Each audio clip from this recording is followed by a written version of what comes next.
Développement d'un cylindre tronqué. Nous allons maintenant procéder au développement d'un cylindre tronqué. La première chose à faire est de trouver ici la vue auxiliaire, ce qui va nous donner la vraie dimension de l'ellipse qui est ici. Alors pour ce faire, je vais prendre le cercle, je vais en faire une copie, j'appuie sur Alt en le déplaçant. Je vais, ça peut sembler étrange, en faire une rotation de 45 degrés. C'est pour avoir mes points ici d'ancrage situés à 45 degrés. Je vais sélectionner le point d'ancrage, venir le porter ici. Ensuite, dans les réglages, CTRL-K, on va indiquer une inclinaison de 45 degrés parce qu'ici, justement, ma coupe est à 45 degrés. Nous allons prendre la commande mise à l'échelle, ou redimensionner plutôt. On appuie sur S. On sélectionne le point d'ancrage et on vient tirer. Si ça fait comme ça, c'est que vous avez été assez précis. Et puis, vous vous placez sur l'autre point d'ancrage. La vue auxiliaire avance. On va éloigner un peu la figure ici, comme ceci. Ensuite, on va la compléter. Donc, on va se placer des lignes de construction. Notre limite se trouve ici.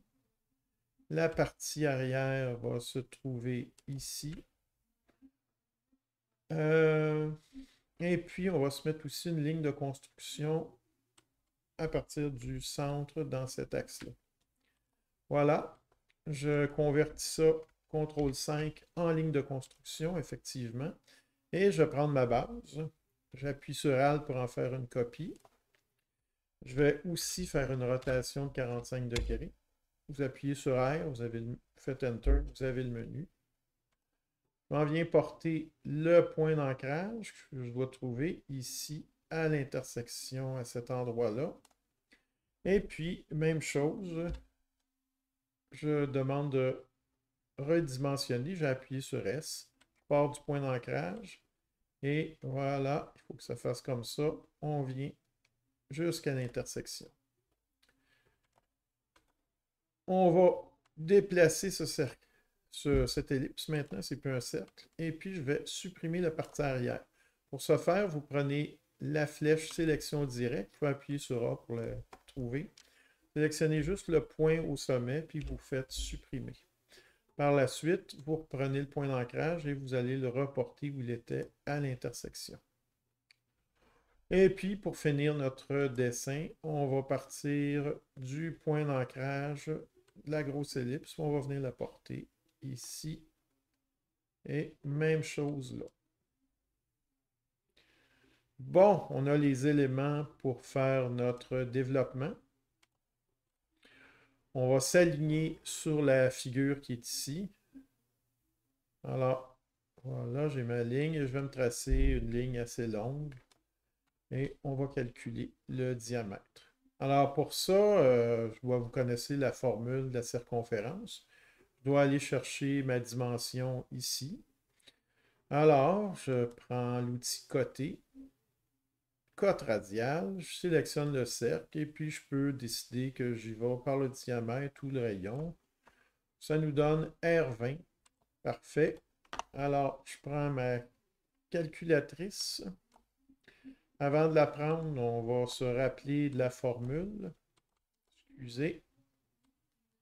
Voilà, la formule, c'est la circonférence est égale à 2pi fois r. Parfait.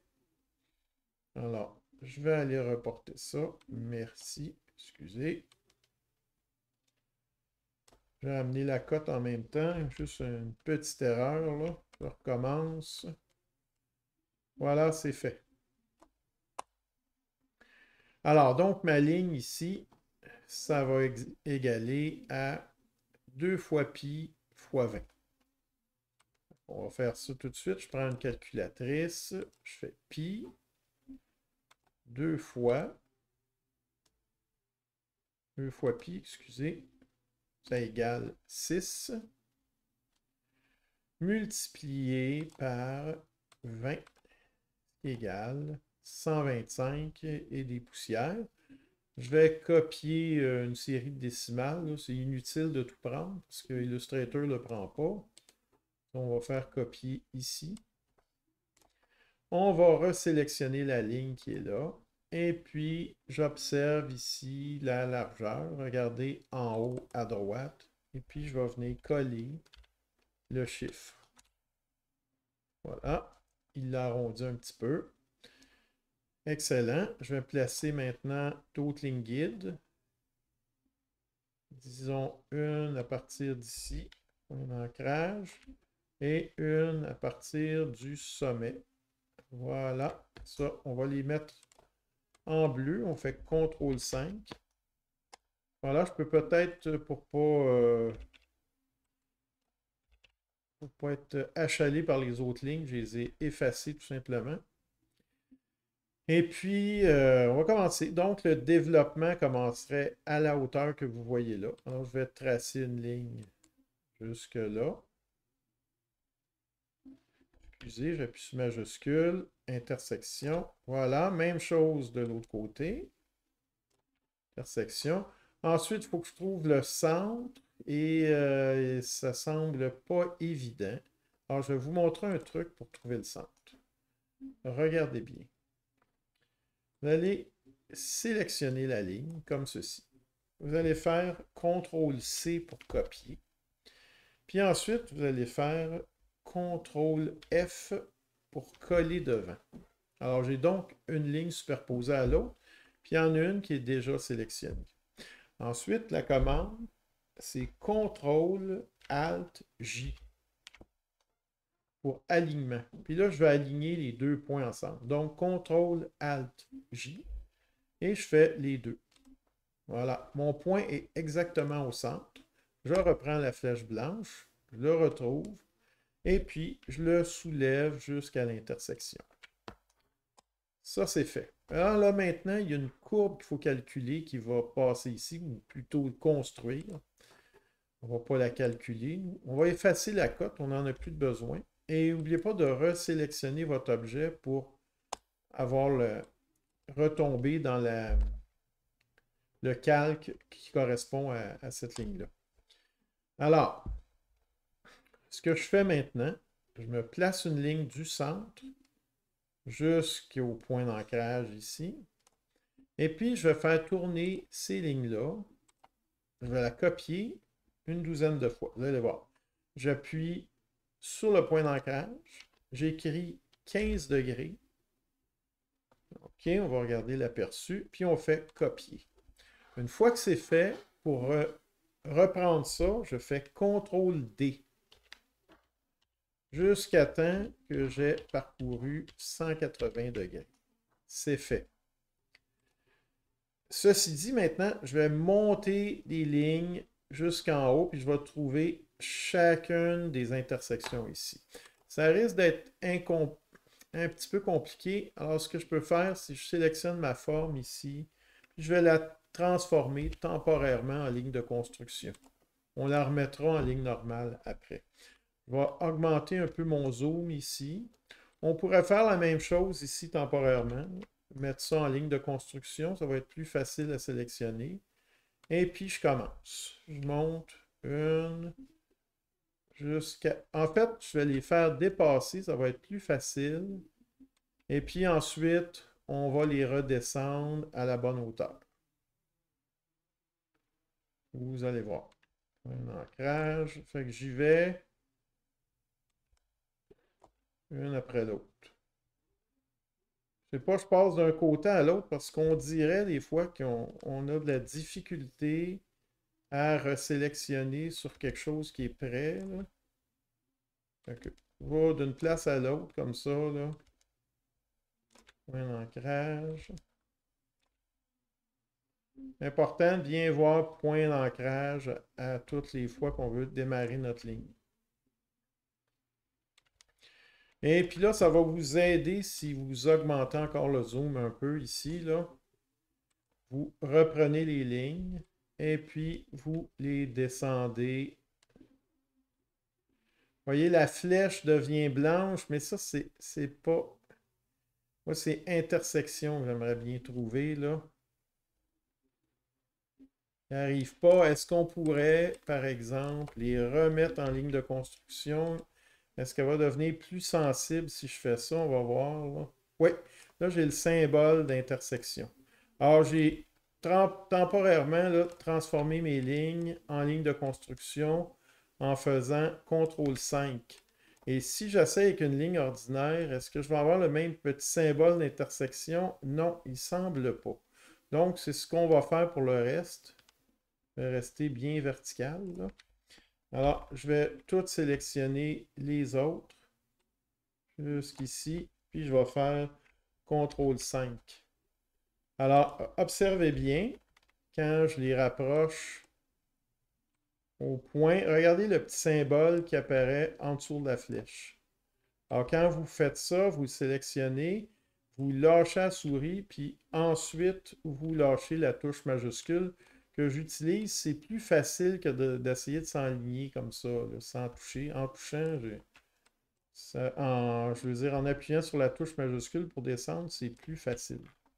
Alors, je continue, ça semble bien aller. On va le terminer. Puis, on sait qu'on est précis parce qu'on voit que le petit symbole d'intersection apparaît à chaque fois.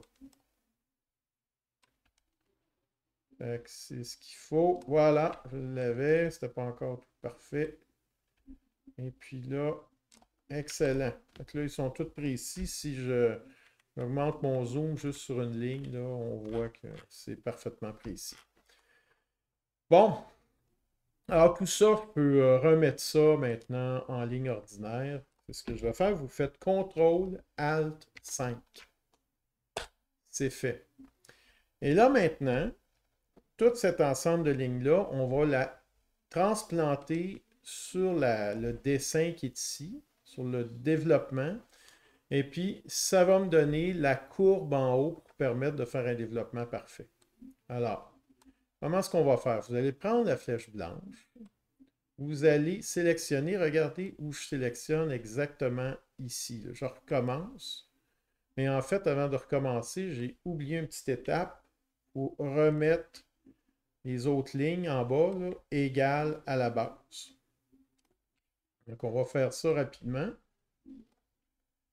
Et puis, voilà. Ici, c'est plus facile qu'en haut parce qu'on n'a pas une diagonale. Regardez si on voit que la ligne bloque, là, même si je ne me mets pas exactement, en autant que je me mette sur la ligne assez rapprochée quand même. Fait qu'ici, c'est pas nécessaire. Est-ce qu'il y aurait des façons plus rapides? Oui, mais il faut avoir les connaissances pour le faire. Ça serait plus long vous le faire réaliser. Vous pouvez chercher, si vous voulez trouver des façons. Il y en aurait une première. Premièrement, c'est de tout aligner les lignes. Je vais en sélectionner 2-3 pour vous montrer. Tout aligner ça, puis utiliser la fonction alignement, là. Contrôle alignement. Tu alignes toutes les lignes horizontalement, puis tu les montes tout d'un coup.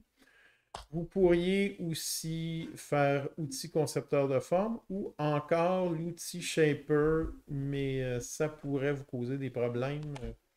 Prenons ma méthode aujourd'hui, ça va être parfait.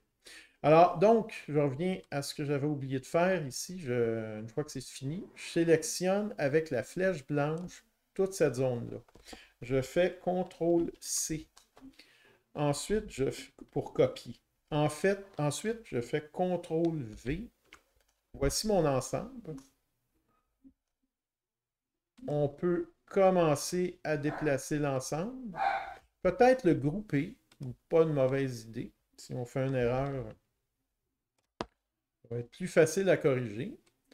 Ensuite, je sélectionne le point d'ancrage qui est ici. Je viens me placer. Oh, j'ai oublié une étape. Il faut dissocier avant. Parce que même si je fais ça, c'est plus régulier. Il faut que la distance entre chacun soit régulière. Alors, ce que vous allez faire, je viens de dégrouper, là, comme vous avez vu. Je vais sélectionner ici dans Alignement, là, cet élément-là. Distribution horizontale. À gauche, centré ou à droite, ça n'a aucune importance. Je vais prendre à gauche. Voilà. Là, toutes mes lignes sont bien placées. Je peux maintenant les grouper. Et cette fois, je prends le point d'ancrage. Je viens me connecter ici. On voit que les lignes sont confondues. Je prends la commande mise à l'échelle, qui est ici. J'appuie sur le point d'ancrage. Et puis, je déplace. Oh, tout a augmenté. J'ai oublié d'enlever l'angle de 45 degrés. Je mets 0. CTRL-K, 0. Et puis, je recommence. Cette fois, point d'ancrage. Je déplace mon élément. Comme vous voyez, il se déplace bien dans les deux sens. Parfait. Alors, il est connecté ici. On appuie sur la touche O. On va faire un miroir de cela. Trouvez le point d'ancrage. Vous demandez vertical. Vous faites copier. Vous pouvez, si ça vous agace d'avoir des lignes en trop, prendre la flèche blanche puis en supprimer. Ici, je vais en supprimer une. Ici, je vais en supprimer une autre. Je vais supprimer au centre 2 fois. Une fois. Et 2 fois. J'avais des lignes en trop.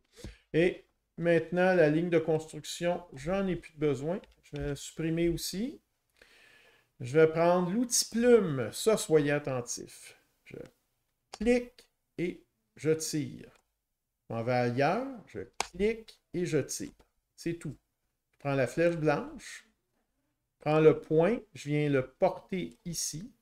Je viens porter l'autre point ici. Je sélectionne les petits bras qui sont là. J'appuie sur majuscule. Je sélectionne l'autre bras. J'appuie sur majuscule pour les placer horizontales. Puis là, je commence à les ajuster. Fait que je vois là, ici, je vais tirer un petit peu plus. Peut-être tirer un tout petit peu plus. Et ça me semble parfait. Je vais le sélectionner avec la flèche blanche. Je vais demander encore le miroir à partir du point d'ancrage qui est ici. J'appuie sur Alt et je me fais une copie. Si vous voulez joindre toute la courbe ici, vous pouvez sélectionner les deux en appuyant sur majuscule. Sélectionner ici, sélectionner là, sélectionner en bas, puis vous pouvez faire CTRL-J. Il me mentionne qu'il y a une erreur, c'est pas très important, là. On va le laisser comme ça. J'ai presque fini mon développement. On va prendre le cercle pour compléter le développement. On va venir le placer, je vous dirais, n'importe où, en dessous, là, ici, mais ça peut être n'importe où. Pour ce qui est de l'ellipse, elle doit se retrouver exactement sur la ligne du milieu, autrement dit, le milieu du milieu. Alors, je vais augmenter mon zoom ici, trouver le point d'ancrage, je l'ai trouvé, puis regardez l'endroit où ça allait être tangent, c'est là exactement. Vous voyez ici, là, c'est peut-être pas parfait, là, on voit là. Fait que ce serait ici, on les comptera après, il faudrait arriver au 6e. Ouais, ce serait celui-là. Donc, je vais les compter. 1, 2, 3, 4, 5, 6.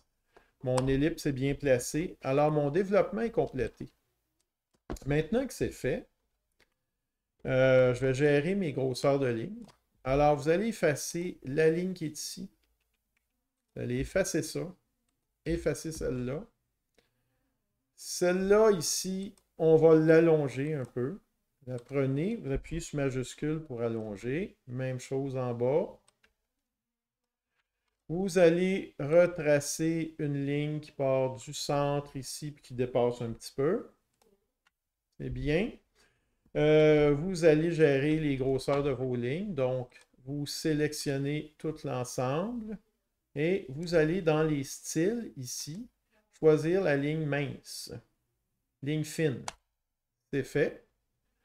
Ensuite, on va resélectionner individuellement les lignes qui participent qui sont les objets comme tels. Puis ça, on les met larges. Contour, voilà.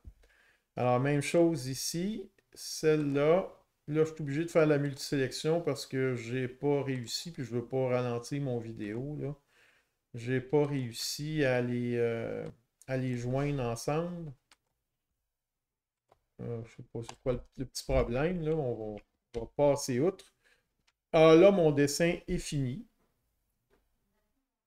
Ici, par contre, j'ai oublié. On va mettre un axe comme ceci. C'est bien. Verticalement, ici, on va choisir la ligne d'axe. C'est celle-là. Voilà, c'est fait. Alors, le dessin est terminé. Il me reste à remplir le cartouche. Je retourne dans Calque. J'enlève le cadenas vis-à-vis cartouche. Et puis, je m'en viens tout modifier. Et voilà, j'ai rempli complètement mon cartouche. Alors, mon exercice est terminé. Le dessin est complet. Bien rempli, les axes et laissez les lignes ici pour montrer que vous avez été capable de faire la construction. Merci beaucoup. Bon exercice.